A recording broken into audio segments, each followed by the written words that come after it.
Welcome to the webinar, 6 Digital Strategies for Digital Learning Success, presented by Holly Downs and Samir Mehta of the Center for Creative Leadership. My name is Tracy Dobbins, and I'm your CCL event host. If you're just getting to know us, CCL is a top 10 ranked provider of executive education globally. We work with 2/3 of the world's top 500 companies, small business and government, providing innovative solutions for the entire organization and programs proven to transform the individual. Our work is based on significant research from our own elite teams to the finest global sources, and we share it readily with you today in this discussion. Before our presenters begin, please know that we love participation and invite you to use the chat tool provided on the right side of your screen. You can ask questions, or we're also going to be having a few polls for you today, and you can interact with the presenters. To use the chat, just simply direct your chat to all participants. And again, you can correspond directly with me or our speakers by addressing your chat to host, presenter, and panelists. A more formal question and answer session will be held at the end of the webinar. Finally, look for a link to the recorded version of the webinar and the white paper link on digital learning. Well, that'll be in your inbox later tomorrow. With the details behind us, I'd like to welcome our presenters. Holly Downs is a senior evaluation faculty member in CCL's Evaluation Center, which supports CCL and the field through the development of new knowledge, methods, and approaches to the evaluation of leadership development. She works with CCL staff, global clients, and external evaluators to design and conduct customized evaluations for CCL's programs, products, and services. Holly is also the principal investigator leading the research and evaluation of CCL's digital and virtual learning effort in order to expand the knowledge regarding how virtual learning can enhance, support, or supplant other types of training approaches to accelerate the development of leaders. Joining Holly is Samir.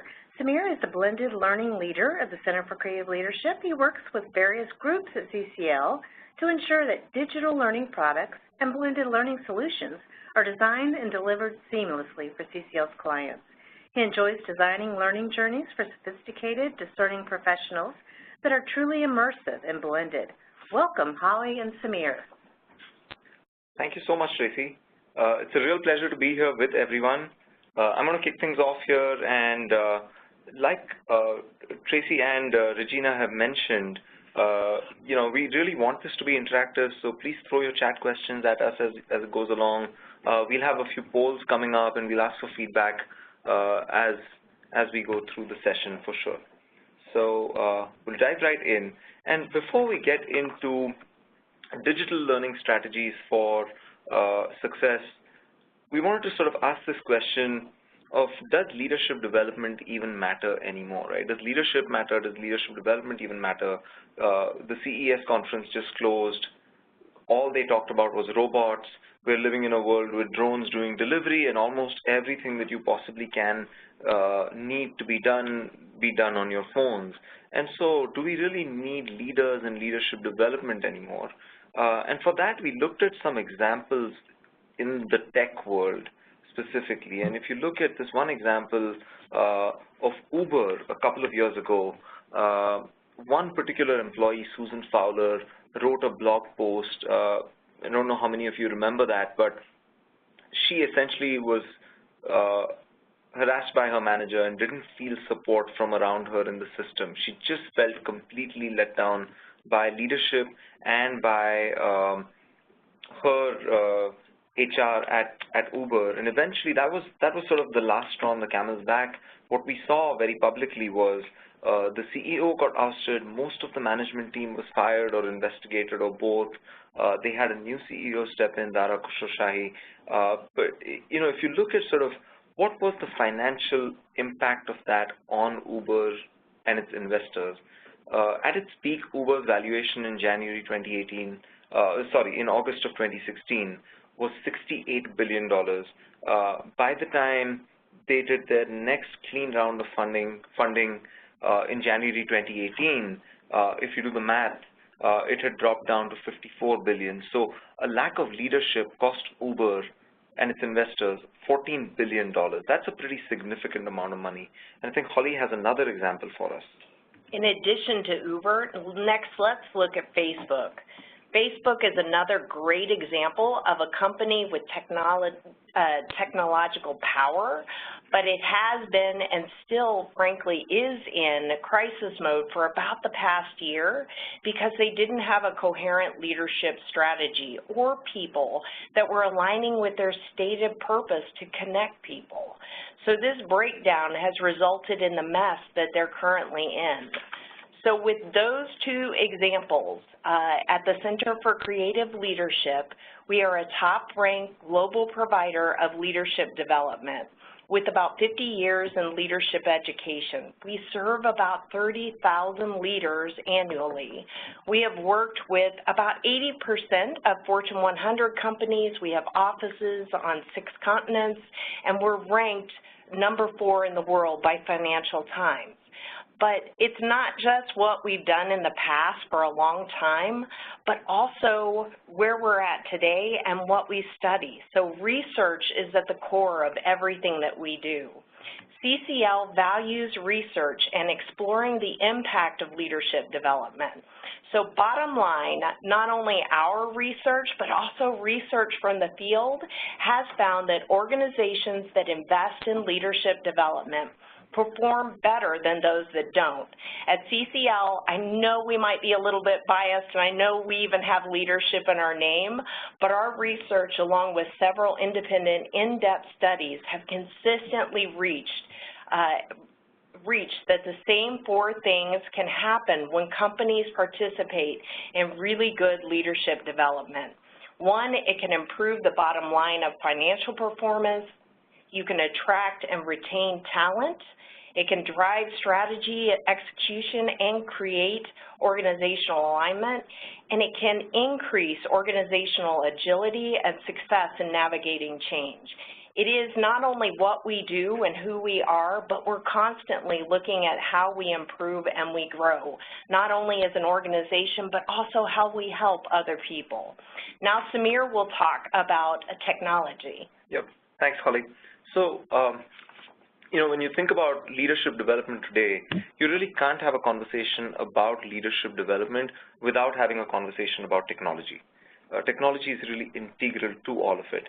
And so we know for a fact that learning technology has evolved massively in the last 30 years. If anyone remembers the age of sort of the CD-ROM-based training and VHS-based training, that was sort of the onset, right, or distance learning and all of that stuff. But we've come a long way from there. And even if you go back just 5 years, the choices that we had as learning and development professionals, leadership development professionals, were a lot simpler than the choices we have right now. So we pulled this one image. Josh Person put this together. I think it's a really good sort of division of the different choices that we have in terms of technology investments in our organization. And if you go back about 5 years, your choices were relatively a lot simpler. You kind of had to choose, what's my learning management system going to be? And what content libraries do I want to buy? And maybe if I want to get into authoring inside of my organization, what authoring tools am I going to launch? We have polls running right now. We promise to sort of debrief the results of those polls as they come up. We do have one poll running. We'd love to hear your responses on that, and it'll make sense for all of us in a bit. But if you look at the industry now, right, you have learning experience platforms. A lot of these names should be familiar. Program experience platforms, micro-learning, which is really the buzzword, and we know Grovo actually copyrighted or patented that word, which was an interesting development in the industry.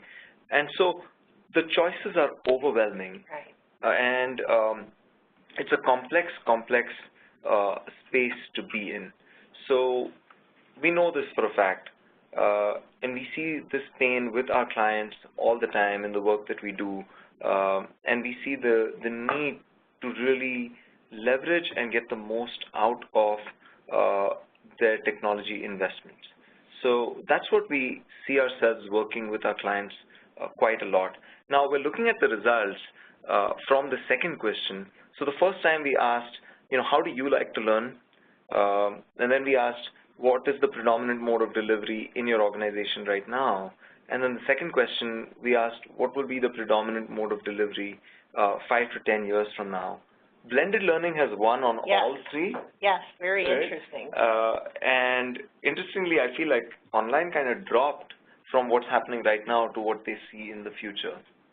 So I think that's interesting. I think we know from a lot of research that blended learning really has the highest levels of impact, and we're huge fans in all of our work that we do with our client organizations.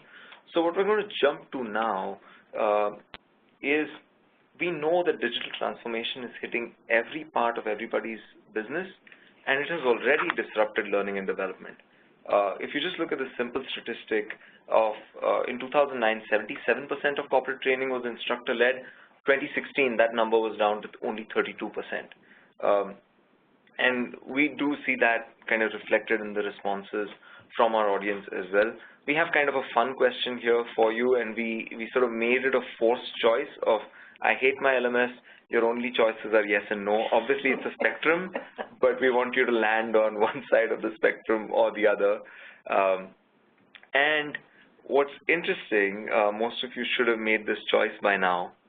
I'll give it another 10 seconds just to hear everyone's choices before we give some data. But what we do know is that absolutely everybody hurts as far as technology is concerned.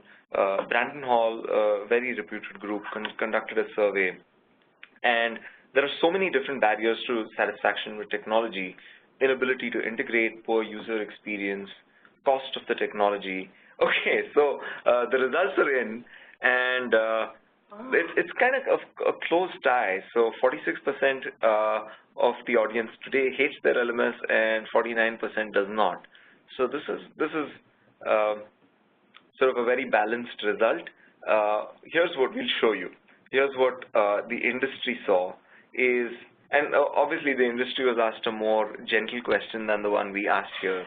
But in terms of overall learning and development organizations, the LMS is the most widely deployed technology at 74%, and it is the lowest rated technology as far as satisfaction ratings go.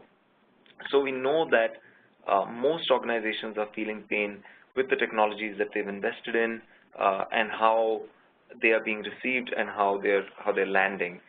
So we want to talk about ways that you can really make your technology investments as well as any digital learning initiatives being more successful. And we'll define what we mean by digital learning initiative, but we also wanted to just take a second to say what our presentation will not be about. So we'll let you just read this really quickly.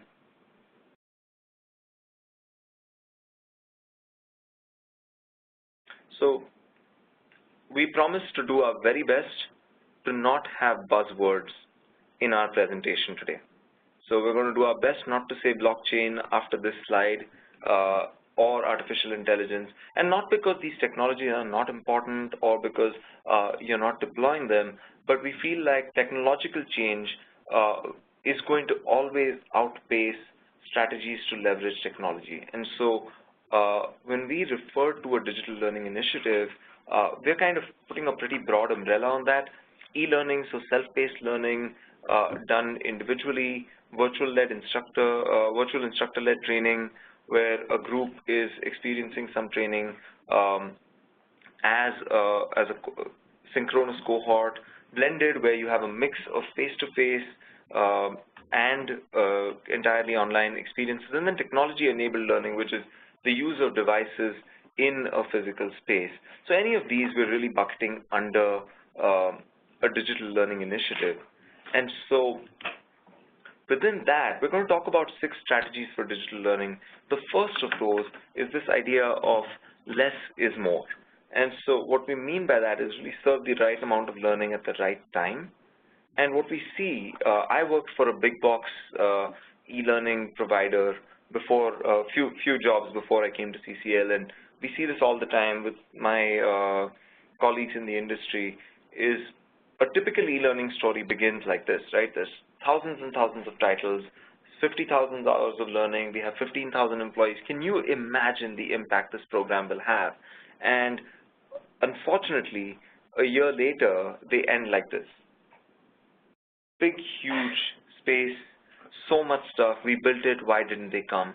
And we're seeing this play out as true even with the new age technologies quite often. And so what we recommend is really take an approach of creating learning experiences that really work like medicine. What do they need? And no more and no less. For the next strategy, we're going to go to Holly. So let's talk about the next strategy for digital learning success, which is support from the top and why it matters. It is important to not only get support from the top, but also to consider how that you launch the learning. So how do we typically launch a learning?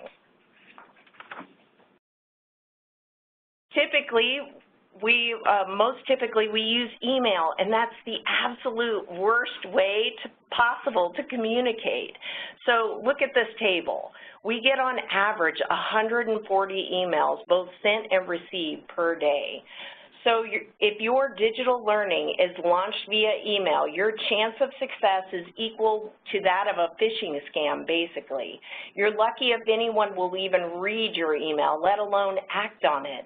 And email is never enough. The worst possible way to launch a digital learning initiative is via an impersonal email. A generic email, like the one above, will get lost in the barrage of other emails that employees receive in the course of any given day.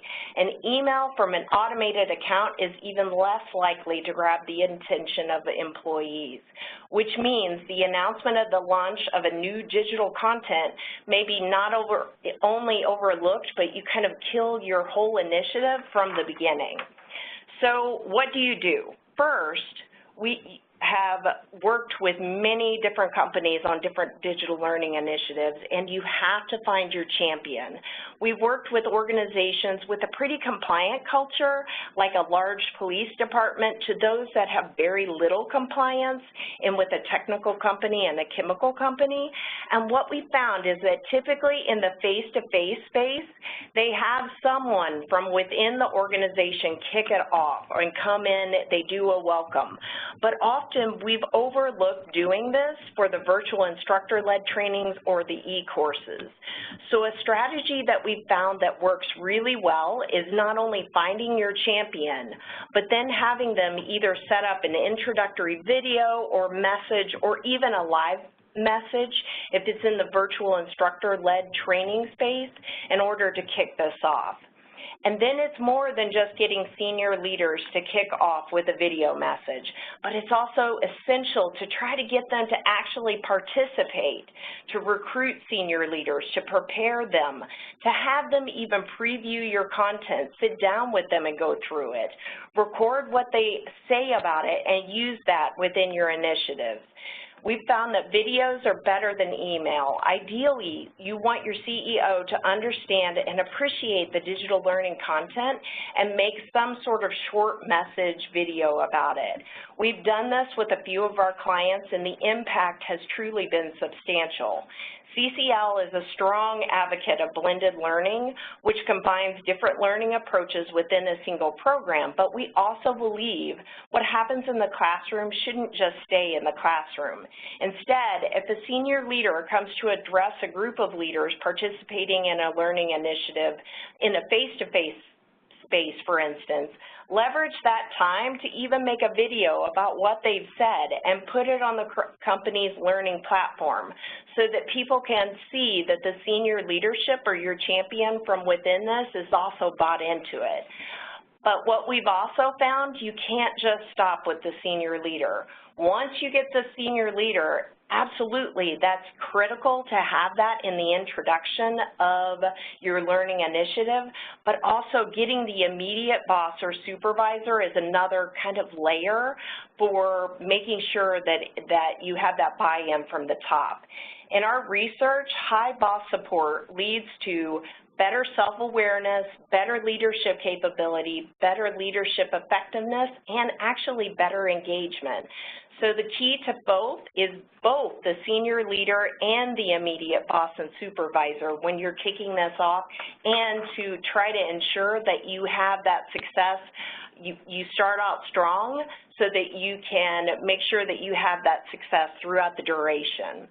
Next, let's talk about the learner-centered design, which is the next principle of digital learning success that we talk about. At CCL, we believe technology is secondary and the learner is at the center and primary to the focus of what's going on here. But let's unpack this a little bit. So first of all, we all know that all learners are overwhelmed.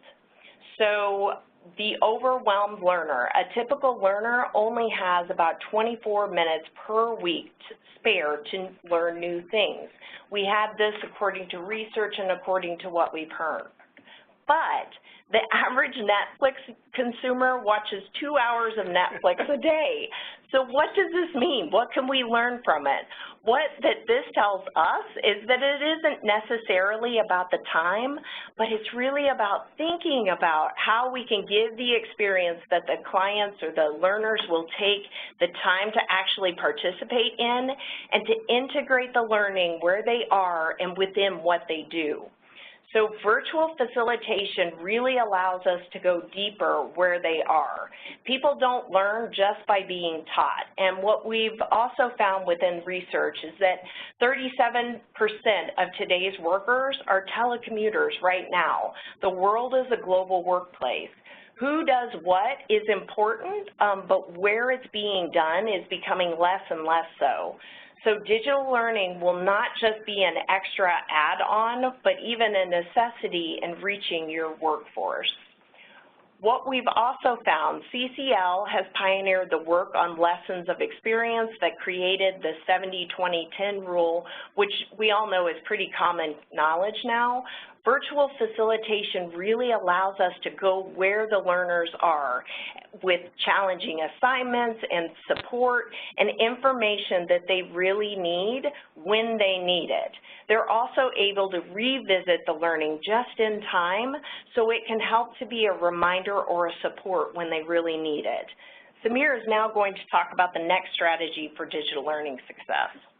Perfect. Thanks so much, Holly. We've gone through these really quickly, but the idea of less is more, support from the top, learner-centered design, and now what we're talking about, leaders as teachers, these are all clearly interwoven, right? So we don't want to suggest that each of these are entirely independent of each other. They're very much interwoven.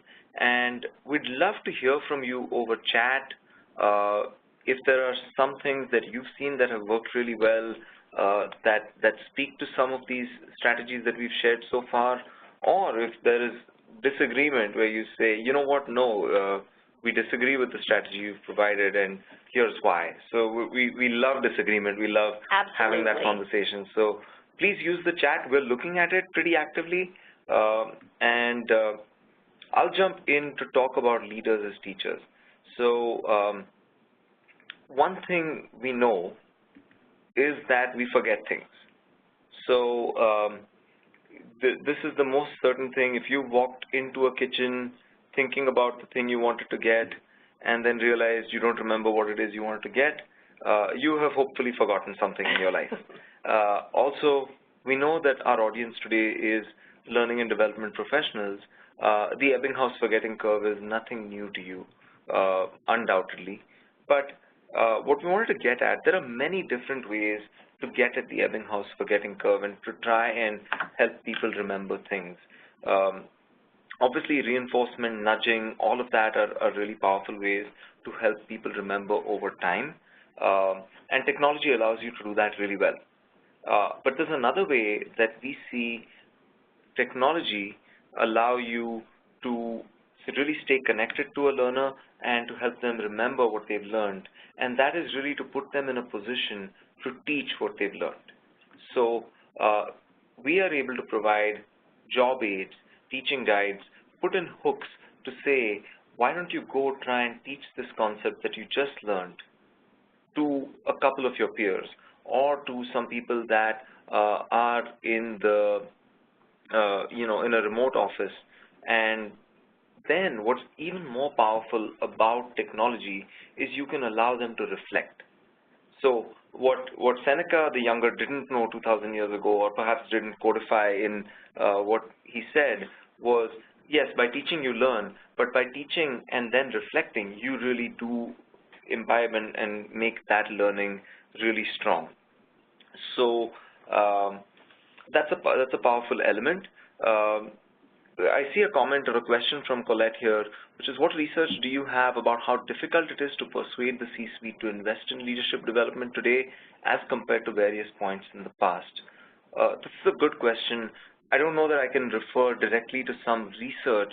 I will say that the word learning is being used much more frequently, and with the digital transformation, I think there is a much stronger appreciation in organizations that the skills that learners have today are clearly not the skills, or the skills that leaders and organizations have today are not the ones that they need really today itself. What we also know is that there is sort of this change where organizations are moving from hierarchical, which I know we've been talking about for some time now, to much more flat and learning organizations where the problems that are going to get solved are going to be solved much more collaboratively and not necessarily by the people in charge, and who's in charge is changing as well. And so we're seeing the C-suite very open to investing in leadership development. Obviously, millennials in the workforce is something that's been talked about, something that CCL's researched quite a bit. And so I think posing, so in the white paper, you'll see the name Matt Jones. He's a client of ours. And one thing he said really well, and I really appreciated, was sort of you have to treat leadership development as a business. And so where we've seen that be really successful is when the C-suite sees this as solving a business need. And that's kind of, you saw that in our presentation today, is we didn't start with why is leadership development good. We started with a couple of examples, very stark ones, of what happens when leadership doesn't work quite the way it should, and there are financial implications. And I think the C-suite seeing that. Holly, what would you add? I don't think, I absolutely think that not only are we hearing about learning and the concentration on learning today, but also in thinking about recruitment and retention. That seems to be, I would say, much more prevalent than even 5 years ago, where people are recognizing a need to really think about, it's not just that someone is going to stay at your organization through their life journey for employment. It's really thinking about recruiting and retaining the absolute top talent that you can.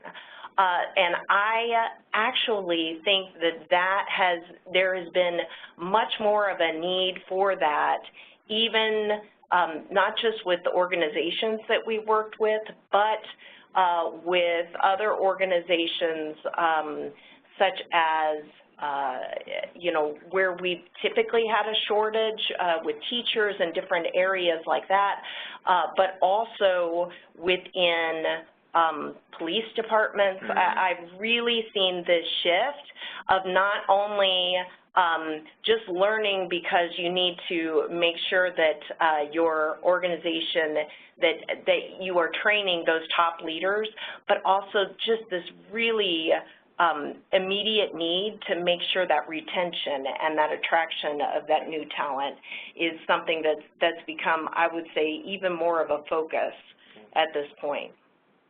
Yeah, and I think, it's a very timely question because it does connect to this idea of leaders as teachers, because, that goes all the way up and all the way down the organization. Really, the more leader teachers we create, the more leader coaches we create through our work, the more impactful an organization will be. I would also say that in some organizations, we work with a variety of organizations that, you know, have been around for a long time.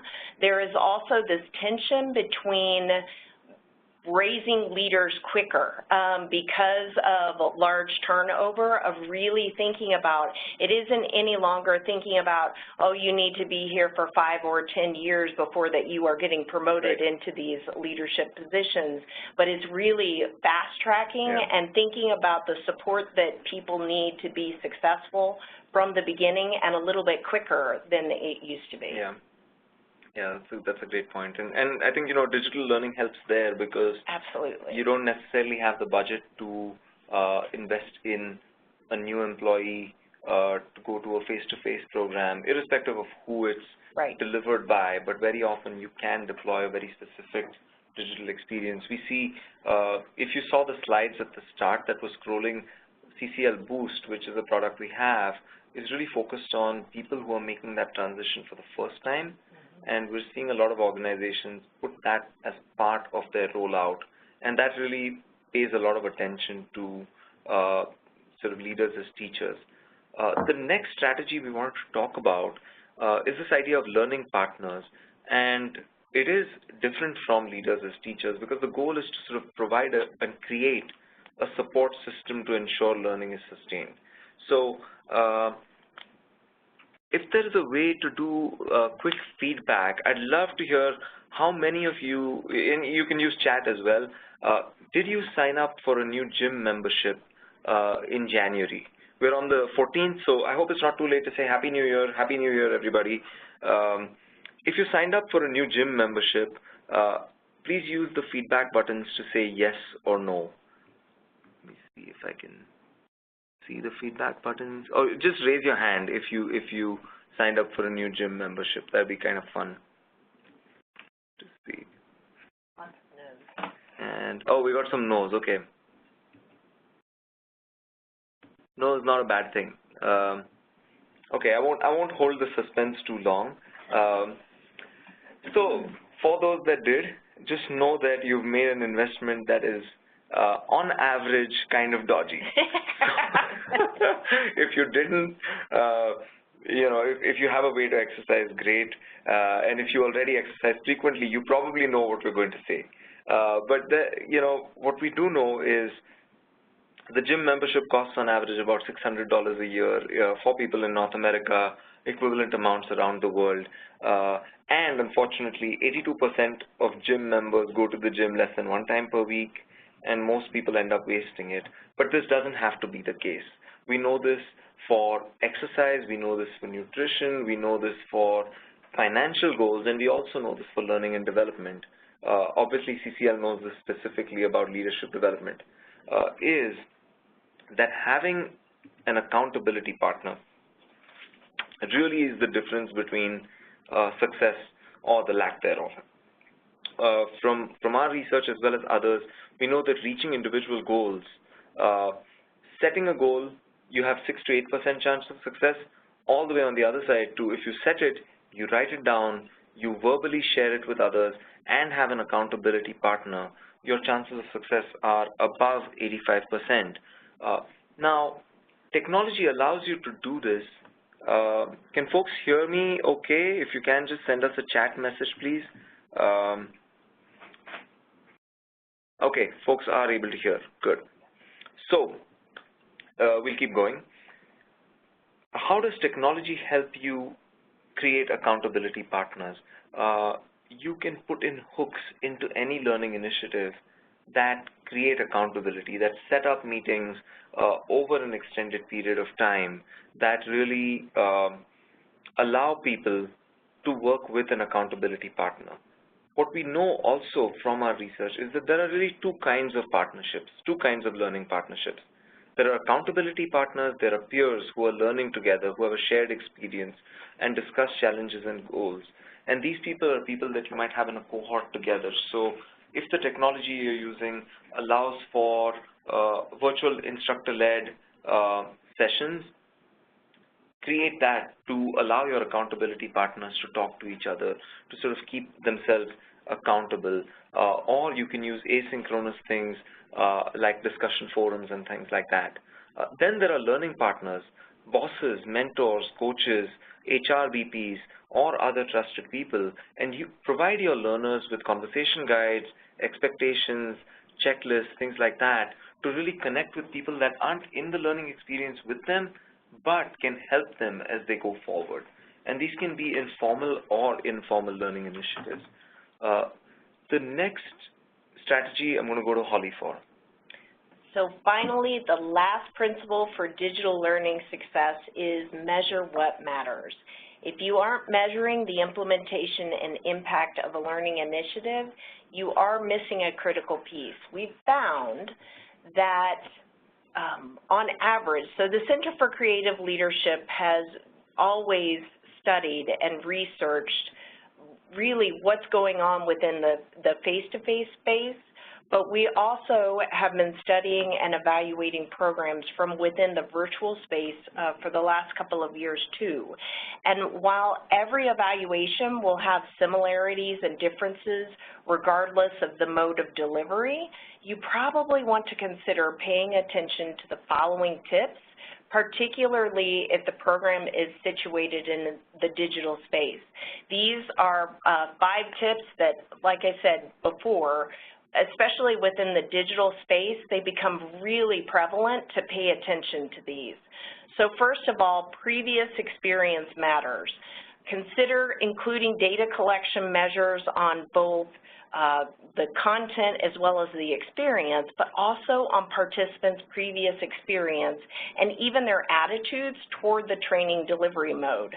In other words, if a participant had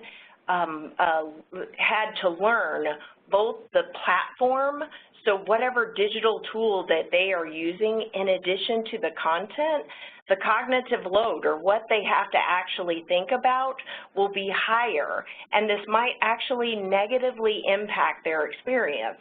So even if they've done an online class or a virtual instructor-led class before and they move from one type of learning system to another that has new tools within it, that still takes a little bit of time to be able to figure out, how do I navigate the chat? How do I navigate the whiteboards? How am I able to break off into these groups? What does that mean? So if they have to learn all of that in addition to the content, what we typically see is that their satisfaction with the program, it's a little bit lower the first time they're going through it with whatever tool that they are using. A second suggestion that we have is recycling questions isn't always a good idea. And what we mean by this one is check all evaluation elements for appropriateness within the digital or the virtual space. So some characteristics that make a traditional face-to-face program successful may not directly translate without adjustment in the digital space. And the exact same concept is true for evaluation instruments or surveys or even interviews questions that you ask. So for instance, if a standard survey that asks about something that can only happen within a face-to-face space, it really needs to be tweaked or removed when you are moving the training into, or the learning development piece into that digital space. So the third tip that we have for you is to collect analytics from the actual virtual space. So using other analytics that might not normally be necessary or even available to the face-to-face space is one of the really wonderful things about having a digital initiative. For instance, participation rates, so typically within a face-to-face forum, you collect the names of the people that showed up to the actual professional experience, the learning development experience. But within the digital space, you have participation rates, you have time spent within the learning management system. you have information about the number of points, if you have gamification, for instance, within it, or even a quick overview of where they're at in their learning journey, or what places that perhaps they didn't have as deep of an understanding. And so being able to have those different pieces, even as a proxy measure for things like looking at their learning trajectory, is something that's really important and a really key advantage, that it's more than just satisfaction rates. It's really being able to dig into those different pieces that they have. The fourth tip that we have to you, timing and triggers matter. So think carefully about the data collection, timing, and triggers. What we mean by this is that, especially if you have an e-course or something where the learners are doing it within their own timeline, they might not all be finished at the same time. Just because you launch something and you give them a year, some people, it's just like Netflix, where you might have people binge and do all of the activities and everything at the beginning, and you might have other people that spread that out over time. So it's really important to think about that collecting data then over time, something might happen that might impact your findings. So if a crisis occurred, for instance, that they really needed to get in there and learn a lot about being a leader because they were given a new assignment, this might actually impact not only the way they participate, but it might also impact the feedback that they give you in terms of satisfaction rates. The fifth piece to this is clear program objectives are crucial. So make sure the program objectives are clear and measurable, especially in the digital learning environment. And this is the reason for this, is because some literature suggests that some instructors within the face-to-face environment sometimes are able to overcome weak content alignment on student satisfaction ratings because of their charismatic nature or their likable style of how they present, or even if they connect with them before or after class when they're on a break. And so what we find within the digital environment, this often doesn't lend itself to these same opportunities between the instructor and the students. So if you have really weak learning objectives, then typically, especially within that digital space, you're going to get dinged on those if they haven't fully explored those and learned about them. So making sure that these measurable objectives are there, especially within the digital space, is so vital. So there was a quick overview of the 6 big strategies that we talked about for digital learning success. And now Samir will be talking about how these have been applied in practice with one CCL program. Perfect. Thanks, Holly. So I'm not going to go back into my bio a whole lot, but I do want to acknowledge that I went to business school. I learned 2 really important things in business school. One is that you can make anything into a 2x2 matrix. And 2 is that you must always show an example of something actually working or a case study. So we felt like CCL is an applied research organization. So we don't just do research for the sake of research. We apply it to everything that we do. And so we wanted to show you an example of how we've taken these 6 strategies and actually applied it in practice. So one of the digital learning programs that we offer is called Frontline Leader Impact. Frontline Leader Impact is really focused on managers of others in organizations across the globe. It's an entirely online experience. And so what we wanted to do was just show you a few examples of how we leverage what we know about digital learning in this experience, right? We're not trying to plug this product, but it becomes much more real when we show you an example. So we know that managers of others are extremely busy people. We know this is an audience that is a lot of demands are put on them, and very often not much by way of development goes towards them. But we also know from our research what are the biggest challenges that this audience faces. And so we knew that there were 6 key things that we needed to develop with this audience. and we also knew that 6 weeks is about as long as we can retain their attention, and about 3 hours a week is all we were going to get. So you see that less is more principle of we figured exactly what they needed to know. There's a lot they could get to know, but we picked the 6 most important things.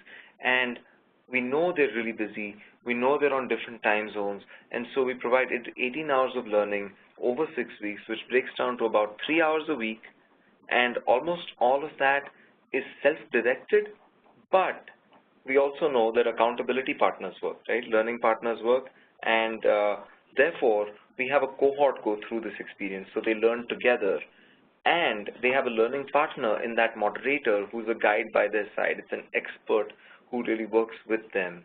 And we have some hooks into their real world where we have them bring a key leadership challenge that is something they're working on actively, and they look at that through the lens of the development that we do. Then we wanted to also acknowledge the challenge of support from the top. And so this looks like a little bit of an eye chart, but basically Frontline Leader Impact, it's high tech. The technology behind it is phenomenal. We worked with IDEO to design the user interface and all of that, but it's also very high touch. So although the course is a 6-week experience for the end learner, we spend a minimum of 3 weeks prior to the experience starting, where an implementation specialist connects with our client organization. We talk to, at a minimum, the bosses of the participants, but ideally we have a senior leader from the organization kick off this course in the participant kickoff call. And so there's support from the top at both those levels. Then the course kicks off, and we have 6 weeks where participants are working 3 hours a week in Frontline Leader Impact. Data on their activity in the system is being provided back to the client organization so that we have support from inside to just push and nudge the learners that need a little bit of it to encourage the ones that are doing well. After the 6 weeks are over, we have 4 more weeks for learners to close out, for them to save what they want, to share what they want, and really take what they need out of the course. We have an end course call, so even though the content is a lot of self-directed work, we really bookend it in real time so that learners feel that cadence for them. And then in the post-course, we wrap it up and we do a lot of analysis on everything they've done in the experience and provide that report. And for that analysis, I'm going to look to Holly to walk us through how we look at data. So it is important not only to ask about their experience, it's still important to collect common metrics like likelihood to recommend and satisfaction are really important still to ask, but it's also important to look beyond this information, beyond just those average ratings. And the digital world allows us to look beyond smile sheets into engagement, previous experience, time on task, gamification. It gives us so many more ways to measure than just looking at average ratings. So we're going to look at data from within the system. This is real data that is from within the system, and you're able to look at this for completion rates at a quick glance. You're also able to discover exactly where they're at in the system and on their learning journey. You can see exactly where they're at in terms of their learning pieces and even things like skill points. And this helps for not only reminders, but also in helping support that completion and that support of that. In addition, I talked about those learning outcomes and how important they are. What's really great about the digital space is that we can also look at specific learning outcomes of where they're at, again, on their learning journey, and how they anticipate, how they are currently using, and how they anticipate using these different pieces with a click of a button, and which ones they might need additional support beyond that immediate experience to help customize and support exactly where the group needs it, and even to do this even with individuals. So all of this data together can provide you with an overview of how the overall program is being received. And Samir will now show you the next of kind of an overview with the Frontline Leader Initiative. Perfect. Thanks, Holly. So, just a quick snapshot. we put all our strategies into practice. We've run Frontline Leader Impact in mixed cohorts as well as single company cohorts, and on average we really see that the intent to apply program lessons at work is really high. We see that 99% of learners feel like this experience has made a positive impact on leadership skills, and obviously we have a lot of anecdotal statements from learners that show that they've had a lot of impact in their workplace. So we've seen these strategies put into practice, and we've seen the impact of that. And so we wanted to share that, not just in that one product. Obviously, we apply this in our work in any way, in every way possible. But we wanted to share this knowledge because CCL is, at its heart, again, applied research. And so we share this knowledge out with you to apply in any digital learning initiative that you're doing. So we have the strategies up. There's a great question from Helen here, which is, was there measurement of the transfer of learning to the job? So this is a good question.